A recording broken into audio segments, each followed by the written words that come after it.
दूसरी तरफ भी गोल्डन कर लूँगी मैं।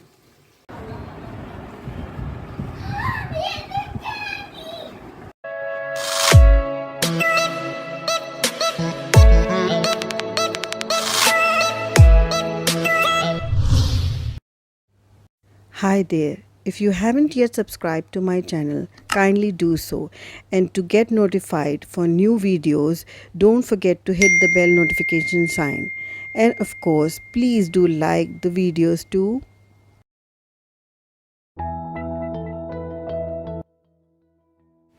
अस्सलाम वालेकुम, कैसे हैं आप सब। Welcome back to my channel. मैं हूं सुबूही और आप देख रहे हैं सुबूही कुकिंग एंड व्लॉग्स। आप सभी को मेरी और मेरी फैमिली की तरफ से रब्बी अव्वल का महीना बेहद मुबारक हो। और इसी के साथ ही मैं अपनी वीडियो की शुरुआत कर रही हूँ। यहाँ जी फ़्लिपकार्ट से एक पार्सल आया है और इस पार्सल में है जी मेरे पास हैंड ब्लेंडर। इसको खोल कर भी मैं बताऊँगी आपको। मेरा जो हैंड ब्लेंडर था पुराना वो ख़राब हो गया था, तो जो मेरी मम्मी हैं उन्होंने मुझे ये गिफ्ट दिया है। ये आप देख सकते हैं कौन सी कंपनी का है।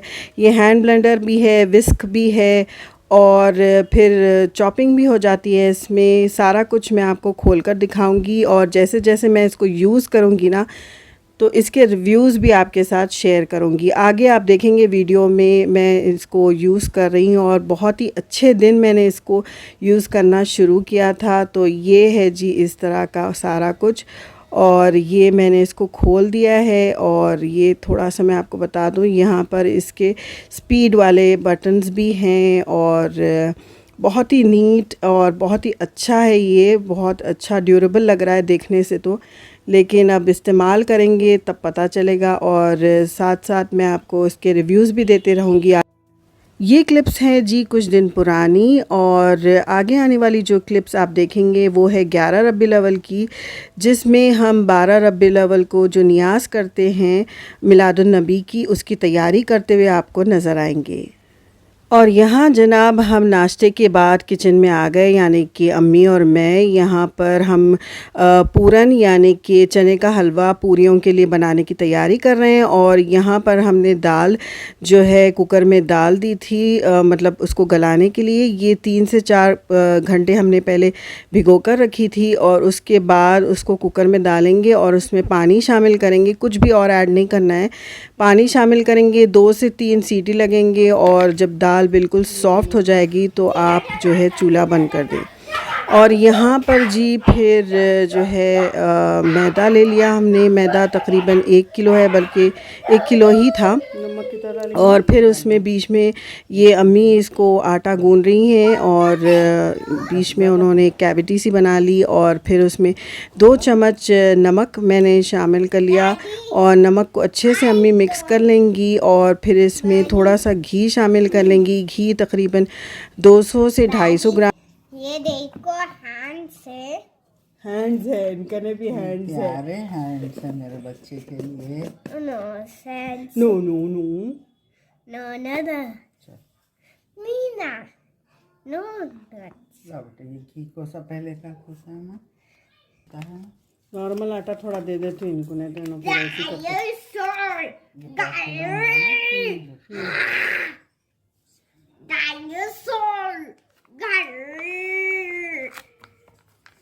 Dinosaur in the girl. Dinosaur. और फिर जनाब घी हमने इसमें शामिल कर लिया। अभी हम पानी ऐड नहीं करेंगे, पहले नमक और घी को अच्छे से इसमें मिक्स कर लेंगे और फिर उसके बाद थोड़ा थोड़ा पानी डालकर इसको गूंदते जाएंगे नॉर्मल आटे की तरह ही। लेकिन इसका आटा बहुत ज़्यादा सॉफ्ट भी नहीं गूंदना है, बहुत ज़्यादा सख्त भी नहीं गूंदना है। डिस्क्रिप्शन में मैं सारी चीज़ों की क्वांटिटीज़ लिख लूँगी, आप एक बार उसमें चेक कर लीजिएगा। और यहाँ थोड़ा सा घी कम पड़ रहा था तो मैंने थोड़ा सा सा और ऐड कर लिया इसमें। और एक बात बताऊं, जब मैं और अम्मी कुछ भी काम कर रहे होते हैं ना किचन में दोनों, तो मेरे बेटे का आना बीच में लाजमी होता है। स्पेशली अगर हम लोग आटा गूंद रहे हैं तो उसको आटा लाजमी चाहिए होता, क्योंकि ये अब फिर पूरियों का आटा था, तो मैंने फिर घर का जो नॉर्मल आटा होता है गेहूं का, वो उसको थोड़ा सा दे दिया। तो वो इसी से खेल कर खुश हो रहा था कि मतलब उसको लगता है कि वो भी उसमें शामिल हो रहा है ना, जो भी हम काम कर रहे हैं।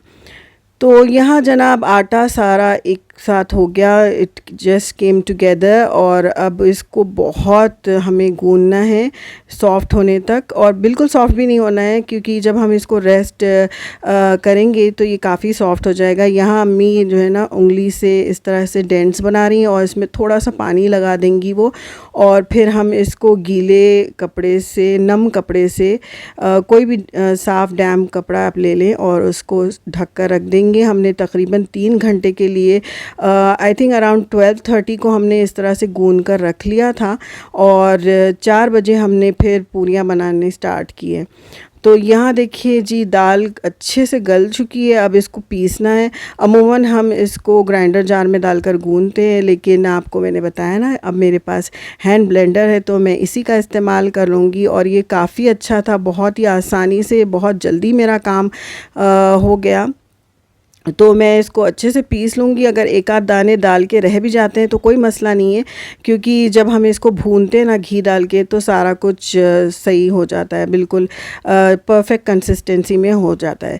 तो यहाँ पर घी शामिल कर दिया था अम्मी ने, और ये मैं शूट कर रही थी और अम्मी इसको मिक्स करती जा रही थी साइड से। जो भी लगता है उसको स्क्रैप करते जाएं आप इसी तरह से। और घी देखें, क्योंकि दाल 250 ग्राम थी, तो घी तकरीबन 300 से 400 ग्राम लगा। 300 तो लाजमी लगता ही है, 300 ग्राम। और यहाँ मैंने फ़्रेश इलायची, इसमें मतलब 8 से 10 इलायचियों के दाने मैंने डालकर पीस लिया, और फ़्रेश इलायची मैंने इसमें शामिल कर ली। उसके बाद बारी आती है जी शक्कर की।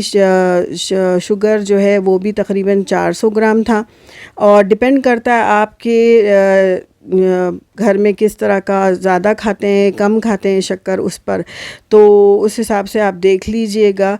और घी भी ना कम से कम 300 ग्राम तो लगता ही है, और इसको जब तक भूनना है तब तक कि इसका कलर अच्छे से गोल्डन ब्राउन नहीं हो जाता और सारा घी सेपरेट हो नहीं जाता इससे, दाल से। और फिर यहाँ पर हम शामिल करेंगे जी वाइट खलाखन। अगर वाइट खलाखन ना हो तो आप जो है ना खोया या मावा भी यूज़ कर सकते हैं। मैं उसकी क्लिप नहीं ले पाई खलाखन की। इसको एक बोल में डाल लिया हमने। उसके बाद वो खलाखन बहुत ड्राई था, तो थोड़ा सा गरम दूध इसमें शामिल करके ब्लेंड किया, और फिर उसको इस दाल के जो मिक्सचर में है वो हलवे में शामिल कर लिया। उसके बाद हमने जो है ना ज़ाफ़रान भी पीस के और इसमें शामिल कर लिया। अच्छा, यहाँ एक टिप है, इसका कलर इस तरह का हो जाए और इसकी कंसिस्टेंसी इस तरह की हो जाए और उसमें बबल्स आने लगे, इसका मतलब ये डन है, ये हो चुका है। इस पॉइंट पर आप चूल्हा बंद कर लें और उसको ठंडा होने के लिए रखें, और जब ठंडा हो जाता है तो ये इस तरह की कंसिस्टेंसी का हो जाता है। याद रखिए, बिल्कुल पत्थर की तरह सख्त भी ना हो, बिल्कुल लूज़ पतला पतला भी ना हो, क्योंकि फिर जब ना पूरियाँ बनाकर फ्राई करो तो सारा कुछ निकल जाता है, जो भी हम बनाते हैं हलवा।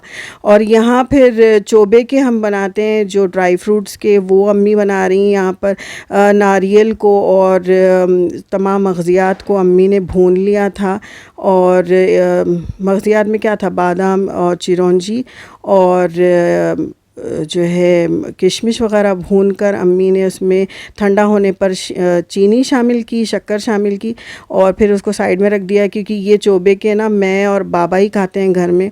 तो यहाँ पर पेड़े बन गए हैं जी। ये अराउंड लाइक असर के बाद हमने शुरू किया, असर की नमाज के बाद।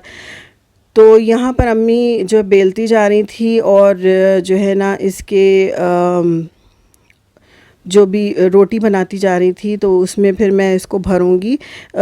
अराउंड 1 टीस्पून मैंने इसमें जो है ना हलवा शामिल किया है।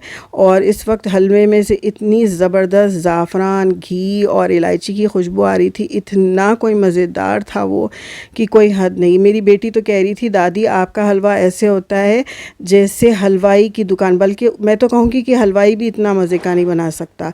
तो अगर आप हमारी रेसिपी को फॉलो करेंगे ना तो आपको बहुत पसंद आएगा। तो यहाँ मैंने इसको मतलब बीच में, जैसे हमेशा हर घर में लगता है गुजिया बनाते हैं या पूरी बनाते हैं, उसी तरह से बनाया। और इसके जो कॉर्नर्स हैं उसमें पानी लगा लिया और उसका जो एक्स्ट्रा था मैंने उसको कट कर लिया। और उसके बाद जो है ना इसको हल्का सा प्रेस कर लिया। आप ऐसे भी तल सकते हैं, उंगलियों की मदद से आप जब प्रेस कर लेंगे इस तरह से भी। लेकिन थोड़ा सा मैंने कहा इसको और ब्यूटीफाई करते हैं, इसको और ख़ूबसूरत बनाते हैं, तो मैंने इसमें इस तरह से डिज़ाइन बना लिया। तो आप इस तरह से भी कर सकते हैं या फोक की मदद से भी कर सकते हैं, या कुछ लोग बस इसको थोड़ा सा पिंच कर देते हैं। तो बस जो भी आपको इजी लगे आप कर ले। बस शर्त यह है कि जब तलते हैं तो बाहर ना निकले। तो उसी का मुझे भी डर लगता है कि कहीं से पूरी पंचर ना हो जाए और सारा कुछ आमेज़ा बाहर निकल आ जाए। तो ये देखिए इसकी फ़ाइनल लुक ये थी। और फिर और भी मैं इस तरह से बनाती जाऊंगी और तलती जाऊंगी। और 4-5 मैंने बना लिए। उसके बाद मैं 4-5 बनाती जाती हूँ, मैं फिर किचन में ले जाती हूँ, फिर तलती रहती हूँ। तो इस तरह से जल्दी जल्दी करने के बावजूद रात के 11 बज गए थे। आगे आप देखेंगे वीडियो में। यहाँ मैं फोक से इसको प्रेस कर रही हूँ। एक और मैंने कहा मैं आपको बता दूँ, तो इस तरह से भी आप कर सकते हैं। यहाँ तेल गर्म होने के लिए मैंने रख दिया है और यहाँ मैंने 2 ले ली हैं, ये वाली जो है ना ये, और ये स्पाइडर वाली 2। और मैं कैसे इस्तेमाल करूँगी वो भी दिखाती हूँ आप लोगों को। उसके साथ ही मैंने यहाँ पे एक सेटअप तैयार किया है। ये है जी एक प्लेट मैंने स्टील की रख ली, उसके ऊपर ये जाली जिसमें हम बिरयानी के चावल छानते हैं ना वो, ताकि जो भी मैं तल कर निकालूंगी इसमें निकालूंगी और तेल सारा एक्सेस इसमें नीचे आ जाएगा, ठीक है ना। तो अब तलने की तैयारी शुरू करते हैं। 4-5 पूरियाँ तैयार हो गई हैं। यहाँ तेल गरम हो चुका है एंड इसको अच्छे से गरम करके मैं मीडियम पे कर लूँगी और उसके बाद डालूँगी। तेल एकदम बॉइलिंग हॉट नहीं चाहिए, क्योंकि ना फिर इस पर ये जो पूरियाँ हैं उन पे बबल्स आने लगती हैं, ठीक है। अब धीरे धीरे मैं इसमें 3 से 4 पूरियाँ डालूँगी और इसको 2 मिनट तक इसी तरह पकने दूँगी स्लो फ्लेम पर, बिल्कुल लो मीडियम फ्लेम है। और इसको खुद ही ऊपर आने दूंगी और बस हिलाती रहूँगी बीच में 1 मिनट के बाद, ठीक है ना। तो इसको गोल्डन कलर होने तक हम बनाएंगे। अब इस वाली जो स्पून है ना, स्पून या करची जो भी कहें आप, उससे धीरे धीरे से मैं हिलाऊंगी और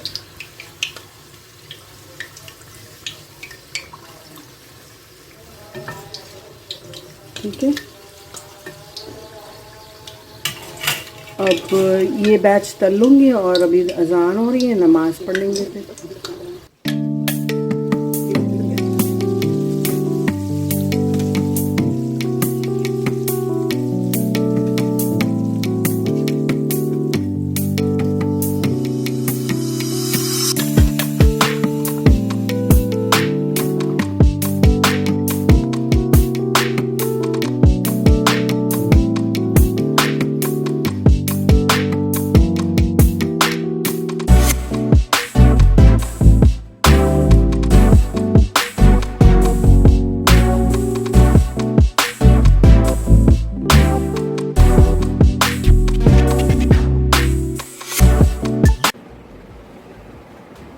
ये देखें जनाब, रात के 11 बज गए थे और कुछ पूरियाँ अभी तलना बाकी था।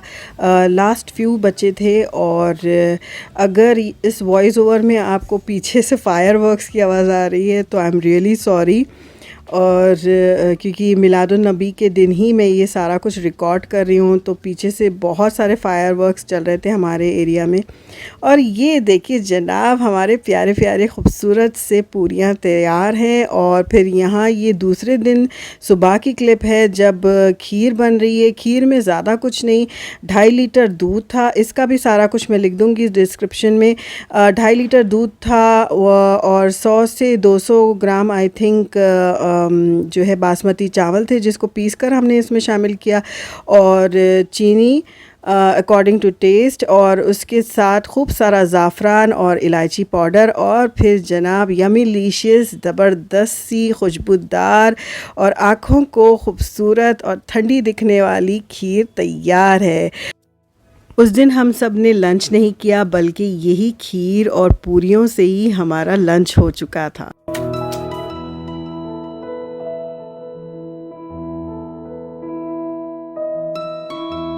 तो जनाब सारे काम हो चुके हैं। पूरियाँ तो रात को ही बन गई थी, खीर भी बन गई, नाश्ता वगैरह हमने कर लिया। फिर मैंने और सब ने बल्कि शावर वगैरह ले लिया, और जो भी हमारे पास नए कपड़े थे वो हम आज पहन लेंगे। ये मेरा आउटफिट है, ये मेरी बहन मेरे लिए ऑस्ट्रेलिया से लेकर आई थी, तो मैंने ये बहुत दिन से संभाल कर रखा था, सिला लिया था मैंने। ये मटेरियल लेकर आई थी तो मैंने बहुत दिन पहले ही सिला कर रखा था, और मैंने सोचा था कि किसी ख़ास दिन मैं पहनूंगी, तो ये आज मैं पहन रही हूँ इतने बड़े दिन। और अब मैं इसको, ये थोड़ा सा सही नहीं है, रिंकल्ड है, तो मैं इसको अब आयरन करूँगी और ये पहन लूँगी। तो ये मेरी सिस्टर फ़ातिमा अली मेरे लिए ले आई थी, तो चले अब इसको मैं पहनती हूँ, और आपको फिर पूरियाँ भी दिखाना है कि हमारी पूरियाँ तैयार कैसे हुई और अंदर से कैसी लग रही हैं, सारा कुछ मैं आपको बताती हूँ। और फिर जनाब अच्छे से तैयार श्यार होकर मैंने ज़ोहर की नमाज़ अदा की, और यहाँ मैं आपको पूरियाँ दिखा रही हूँ। देखें कितनी खस्ता और कितनी ज़बरदस्त बनी है। देखें बहुत ही crispy from outside and inside, soft soft yummylicious पूरन हमारा तैयार है। हलवा अंदर देखें आप कितना अच्छा लग रहा है। अभी ना आगे मैं आपको दूसरा वाला जो ड्राई फ्रूट्स का बनाया था वो भी खोल कर दिखाती हूँ कि वो कैसे लग रहा है, और मैंने इसको फ़ौरन ही शुरू हो गई मैं खाना। तो यहाँ पर देखें जी, इसको भी मैं तोड़ कर आपको दिखाती हूँ। अंदर से देखें खूब सारा ड्राई फ्रूट्स अंदर भरा है। और फिर जनाब मैं वीडियो को यहीं ख़त्म करती हूँ। आई नो थोड़ी सी लंबी हो गई है वीडियो, क्योंकि रेसिपी भी मुझे शेयर करनी थी, तो थोड़ी सी लंबी हो गई है। आई होप कि आपको ये वीडियो पसंद आई है, और अगर पसंद आई तो प्लीज़ इसे लाइक और शेयर ज़रूर करें। चैनल पर अगर न्यू हैं तो सब्सक्राइब करना ना भूलें। बेल नोटिफिकेशन को भी ज़रूर हिट कीजिएगा। अल्लाह पाक आप सबको अपने हिफ्ज़ अमान में रखे, हर तरह की खुशियों से नवाजे। ये साल हम सब के लिए बेहद मुबारक हो। खुशियों के साथ, सेहत और ज़िंदगी के साथ अल्लाह पाक हम सबको ये साल आगे देखना नसीब करे। अल्लाह पाक हम सब की हर जायज़ मुराद पूरी करे, आमीन सुम्मा आमीन। जाते जाते आप सबको एक नसीहत करती जाऊंगी कि ये महीना रबीउल अव्वल का है, हमारे पाक नबी करीम सल्लल्लाहु अलैहि वसल्लम का है, तो जितना हो सके दुरूद शरीफ पढ़ते रहे, आपके लिए भी ख़ुद बहुत बेहतर होगा। अपना बहुत ज़्यादा ख्याल रखिए। Do take care. अल्लाह हाफ़िज़। बाय।